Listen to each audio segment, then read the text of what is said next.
Giving up the quest to prove the narcissist wrong about you. When you're a kid and you have no choice but to bond with a narcissistic parent, and that parent uses you as a receptacle for their own feelings of worthlessness that they can't tolerate, then you can walk around having to believe some pretty terrible things about yourself. Life can feel like it's rigged against you, as if nothing you do ever warrants a feeling of credit, accomplishment, or pride, that no matter how hard you work in therapy or in self-exploration and the like, that feelings of self-worth and optimism remain ghost-like to you. Well, in today's video, I want to explain how this experience can be driven by a wish to prove the narcissistic parent or partner wrong about you. And this is a powerful reflex when we've been mistreated by someone who's important to us. But I will explain how you get to enjoy even more power within yourself when you exit the debate on your worth with the narcissistic parent or partner. And since it's not just going to be words and theory, if you watch until the end, I'll give you a daily practice you can incorporate to help yourself give up this struggle to prove the narcissist wrong, and in so doing, realize how right you have been all along about yourself. Well, my name is Jay Reed, and I'm a licensed psychotherapist in San Francisco, and I specialize in helping individuals recover from narcissistic abuse in individual therapy and through my online course and accompanying private Facebook community. And across all these platforms, we take a three-pronged approach to recovery that starts with making sense of what happened. Next is gaining psychological, emotional, or perhaps physical distance from the narcissistic abuser. And third is living in defiance of the narcissist rules. Well, today's video falls under the category of gaining psychological, emotional, or physical distance from the narcissistic abuser. If you survive narcissistic abuse as the scapegoat to a parent or partner, then I encourage you to check out my free ebook on this topic. It's called Surviving Narcissistic Abuse as a Scapegoat, and it goes into great depth on what life feels like for the child or partner who's selected as a scapegoat to the narcissistic abuser. You know, whether it be self-limiting beliefs about themselves that they had to adopt in order to survive, to why the narcissistic personality is so geared to putting those closest to them down. But most importantly, this ebook can help you realize how none of this abuse was your fault, but was rather the product of the narcissist's psychological and emotional problems. And you can find the link to the book in the description below or by clicking here. And if you visit the site, it may take a few seconds for the registration box where you enter your email address to appear. So just as a heads up, so you don't think that there's no way to get the ebook once you've visited the webpage. And also, if you haven't already, I encourage you to hit the subscribe button and turn notifications on so that you're alerted when I post new videos on narcissistic abuse. Well, I'm excited about today's video because I think it conveys a very powerful and actually contrarian idea for the survivor of scapegoated narcissistic abuse. If you've had to form a bond with a narcissistic parent, then life can feel like you're starting a race, but 50 yards back from the starting line. And this can particularly be the case when the other parent either isn't home or is so psychologically compromised themselves that they don't offer you a viable relationship to trust and invest in. And the kind of narcissistic parent who I'm talking about today would likely fit the mold of what is known as the covert narcissist. And this type of narcissistic personality still copes with their intolerable feelings of worthlessness by believing themselves to be more important or special than others, but they do so under the guise of being agreeable, helpful, and maybe having it all together. And so for the child in a family where the narcissistic parent seems stable, and let's say the other parent is volatile, hypocritical, or one way or another an unviable person to look up to, then the kid's choice of who to form a bond with will often be this sort of covert narcissistic parent.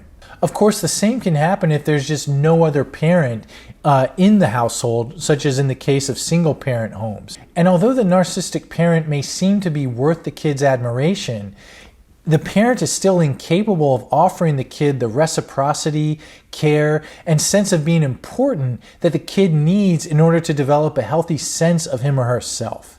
So instead, as a kid, you may have found it necessary to idealize someone who seems to have no need for you or is utterly indifferent to your inner world. Or even worse, they only respond to you when it suits their needs to feel better about themselves. And yet all of this, for the kid in this situation, is still felt to be infinitely better than having no relationship to a parent. That experience of having no one, and in essence being no one to nobody, is one that must be avoided at all cost at the time for the kid. So the child of a narcissistic parent in this situation can be left believing they are defective, unimportant, and not worth being listened to. And a common way that kids in this situation may cope is to organize their lives in ways designed to disprove these beliefs about themselves. And this often looks like an unrelenting drive to achieve. The feeling that one's ideas are not worth listening to is a humiliating one, especially when you suspect you often have good ideas. So the result can be an inner world where you feel generally bad about who you are, but a promise is always held out that if you do a little more, achieve a little more, that then you'll feel important in a lasting way. And although this coping style is absolutely necessary to find purpose when the abuse is going on, it can leave the survivor feeling dissatisfied because the promises never really come to fruition. The kid in this situation is undertaking these efforts to prove his or her worth to this narcissistic parent, and that parent is motivated to see the kid as worthless. That puts the kid in a position where his efforts will kind of inevitably feel unfulfilling. But when we're treated poorly by someone whom we expect to treat us with care and love, I think it's a very human reaction to set about proving them wrong about ourselves with the maybe hope that if we can prove them wrong, then they will love us and care about us and respect us in the way we've always hoped for. Well, here's another anonymized example of how this kind of quest to prove the narcissistically abusive parent wrong can develop and how it can be worked through. So I'll call this completely made up client Dale. Dale came to therapy complaining of feelings of low self-worth and a sense of flatness or meaninglessness in his life. And he grew up in a family with a very emotionally volatile mother who would alternately have fits of rage, at other times act sweet towards Dale, or other times grow sullen and despondent. So Dale said he saw his mother as someone to watch his step with, but not someone on whom he could ever rely. And in contrast, Dale would describe his father as someone he always looked up to. His father had been in the military, and Dale thought that the army and the military at the time was so cool when he was young. His father was also a good athlete and always seemed to be squared away, whether it was organizing rooms or his work. Everything always seemed perfect in Dale's eyes. Dale recalled his father having a never-ending list of tasks and chores he wanted to do around the house in order to kind of make everything seem and look perfect. Well, when his therapist asked about his relationship to his father, Dale looked a little puzzled. He never really thought about how he felt in relation to his father. At first, Dale said he always just felt lucky to be around his father in whatever capacity his father would allow him to be. And as therapy proceeded, Dale felt more connected to the therapist, and that seemed to open up more awareness of how he actually felt when he was with his father. And Dale's boldest statement came out one session when he said, I could be sitting right next to my father in the car, but I always felt like I wasn't even there. I felt so insignificant to him. In that moment, Dale recognized how his father always seemed indifferent to his existence, in fact, and seemed to show no curiosity about what Dale thought nor felt. And as a result, Dale concluded that he was not worth being listened to. And as he grew to see his father more clearly, Dale could remember only 2 ways that his father would be lively or engaged in his interactions with him. And that was when he was mocking Dale or fixing Dale, as it were. So to give an example of how Dale's father would come towards him, but only to mock him, when Dale was 8 years old, he recalled being given a list of chores to do around the house each weekend, and that if he ever complained, then his father would get a real big smile on his face and mockingly say something like, "Oh, what is it, Mr. Weiner? I know you don't want to do this, do you? Oh, poor Mr. Weiner." And what Dale hated most about these episodes was that he was actually glad that his father was coming forward or towards him and was making some sort of contact with him. Dale actually found himself laughing along with his father at himself. I mean, yeah, it was at Dale's expense and self-respect, but it felt so much better than the general feeling of abandonment that he recalled constantly feeling in relation to his father. And the other way that Dale's father seemed to spring into action with him was when Dale had a problem that his father could take pleasure in fixing. If all was going well in Dale's life, then his father would show no interest in him at all.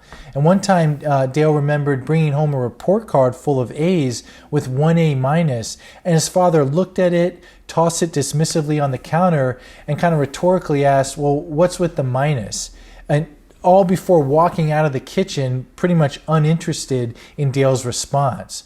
But if Dale were struggling with, say, math and could ask his father for help, then his father would come alive to him again. And Dale would recall actually thwarting his successes at school so that he could present himself as in need of tutoring from his father, so that he'd have some way to eke out a feeling of connection with this man. And in the course of therapy, Dale grew to understand that the only form of relationship available to him was with someone he looked up to, but who treated him as if he was insignificant, not worth listening to, and deserving of mockery, or in other words, being defective. And as a result, Dale learned to believe these things about himself. But to Dale's credit, he made his life about trying to find a way to disprove these painful conclusions about himself. So he worked really hard in school to get good grades and go to a good college, even though internally he could not feel satisfied or proud of himself for doing so. And he also worked hard to prove to himself that he deserved to be and feel respected by people in his life. He did this despite always feeling like he was in an uphill battle to win others' respect, and that others' default way of viewing him was that he was insignificant and deserving of their mockery. I think it was his will to fight these conclusions about himself that made therapy be so helpful to him once he got into it.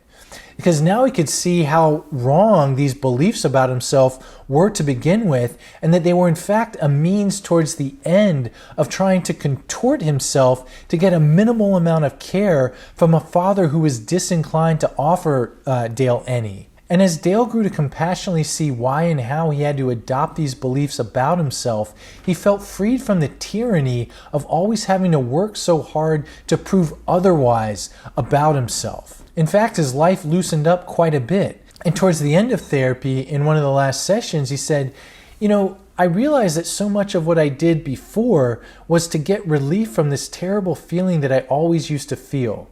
Like if I wasn't being productive or doing something that I thought made me important, then I would feel totally insignificant and worthless. And now that feeling just doesn't rule me. I still feel it at times, but I don't feel like I have to run from it or do something immediately to make it go away. Now I can just experience and ask myself what I want to do right now. Not to make the feeling go away, but because it's just an important thing to me. And I guess I have the right version of me in my mind now. Well, I wanted to discuss Dale's case because it illustrates how you can work to surrender the mission of proving the narcissistic parent wrong about yourself. And although things might feel hopeless at the outset, there can be a tremendous amount to gain by doing so. The hopelessness that might be felt by giving up on this mission isn't the hopelessness of ever having a feeling of pride or worth, but rather, I think it's the accurate hopelessness of ever feeling as close and connected to your narcissistic parent as you were born wanting to have, like all of us want. And as that conclusion is accepted, then other sources of connection, namely safe people, grow to seem more valuable and capable of filling the void that was left by the emotional deprivation that was suffered at the hands of the narcissistic parent. Well, here's an exercise you can do to help yourself surrender the mission to prove the narcissist wrong about you. And this exercise uses the principles of internal family systems, which is a theory of therapy that suggests that our selves are actually comprised of different parts that can be more or less integrated with each other. And I'll call internal family systems IFS going forward. And And the important part here is that when we're faced with trauma in early relationships, we often need to kind of split parts of ourselves out or kind of fragment them out, where each part kind of does one specific thing. And that's necessary when we're faced in a contradictory environment. Like I'm talking about today, where the mandate is to form a bond with someone who's not treating you well in kind. So it would be therefore important to have a part that attaches, and that part be separate from, say, the other part that maybe knows how to get angry and maybe has the fight response. Because if that second sort of angry part is around when this part's trying to attach to a narcissistic parent, then that could create a lot of problems and leave the kid with nobody to attach to if they have a narcissistic parent like that. Well, no matter how much trauma you've experienced, IFS would also say that we all possess this sort of adult wise self that can broker fulfilling relationships with all of our different parts. And often when we feel threatened with loss or abandonment or rejection, then these smaller, younger parts might seek to take over the self because that's what saved us in the past. And in these cases, the goal is to work back towards your adult self without dismissing the part that's feeling threatened and work in a different way to handle the threat. And you might think of the part of you that is bonded to the narcissist and intent on proving him or her wrong about you as one of these parts. And as I would encourage you, as you think about that part of you, to kind of ask yourself, okay, how old is that part? And can you visualize the part? You know, what does he or she kind of look like to you? What kind of mood, what kind of feeling state does he or she seem to be in? And if you find yourself feeling anxious, foggy, confused, or blocked, this could be a sign that your younger part is actually blended with your adult self. So now it can be important to ask that younger part to just take a step back, not to go away. And if or when you can feel a shift, no matter how small, then you can begin a dialogue with this younger part of yourself. And the goal in this dialogue is to let that younger part of you know that you, as your adult self, are here for them, that you want to know what they have to say, and that they are important to you. And finally, that you see them as intact and good just as they are. And I hope those sentiments sound familiar, because they are the exact opposite ways that this part was treated in relationship to the narcissistic parent. I would encourage you to practice this daily, so long as it feels useful, and to not feel too discouraged if it's hard to kind of feel much emotional traction with this at first. And I also want to point out that there's a section in my online course on recovery from narcissistic abuse that offers an even more in-depth understanding of why it's important to gain distance from the narcissistic abuser, and offers a blueprint for how to do this.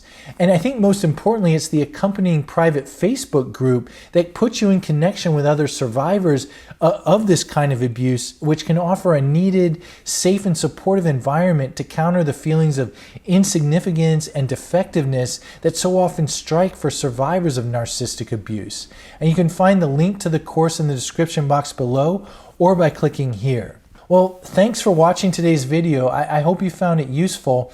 And again, I want to thank everyone for your continued engagement and support of this channel. Your comments are just so great to read every week. And the community that gets fostered between folks kind of supporting each other is just tremendous. I look forward to posting again next Sunday. Take care.